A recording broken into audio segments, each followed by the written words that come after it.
கடலூர்ல school van ஒன்று விபத்துக்குள்ளாயிருக்குங்க. இந்த விபத்துக்கு காரணம் ரயில்வே கேட்டு திறந்தே இருந்ததுதான் அப்படின்னு சொல்றாங்க.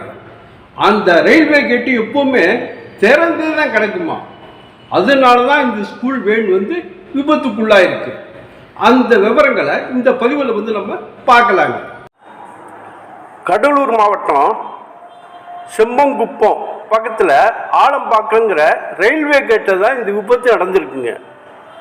சிதம்பரம் நோக்கி போய்கிட்டு இருந்த ரயில் இந்த பள்ளி வேனில் மோதி தான் இந்த விபத்து ஏற்பட்டதுங்க. இந்த விபத்தில் அங்கே ஸ்பாட்லேயே 3 குழந்தைங்க இறந்துருச்சு. ஒன்று சாருமதி.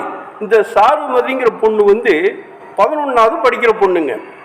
இதோடைய தம்பி செல்லியன்கிற பையன். ஒரே குடும்பத்தில் 2 பேர் இறந்துருக்காங்க. அதெல்லாமல் கூட அந்த வேனில் போன நிமிலேஷுங்கிற பையனும் பலியாகிட்டாங்க. இந்த ரயில் அந்த ஸ்கூல் வேனில் மோதினதில் ஸ்கூல் வேன் அங்கிருந்து 50 மீட்டர் தூக்கி வீசியிருக்குங்க. தூக்கி வீசினதில் அந்த வேன் உருக்குலைஞ்சே போயிடுச்சு. ரயில்வே கேட் கீப்பர் தூங்கிக்கிட்டு இருந்தது தான் இந்த விபத்துக்கு காரணம்னு சொல்கிறாங்க.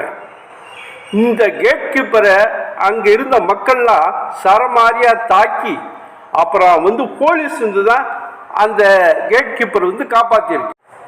கேட் கீப்பருங்க வடநாட்டுக்காரங்க, பங்கஜ் சர்மான்னு சொல்லி அவருடைய பேர்.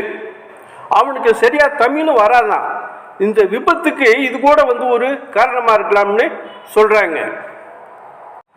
விபத்து நடந்த இடத்துல நின்றுட்டு இருந்த அண்ணாதுரைங்கிறவர் அங்கிட்டு இருந்த அந்த கரண்ட் ஒயரு விழுந்து அதில் பரிதாபமாக இறந்துருக்காருங்க. 3 மாணவர்கள் ஆஸ்பத்திரியில் ஐசியூவில் இருக்காங்களாங்க. எல்லாத்தையும் சோகத்தில் அழுத்தின ஒரு பெரிய துயரமான சம்பவங்க இது. இந்த மாதிரி நீ நடக்காம பார்த்துக்கணுங்க.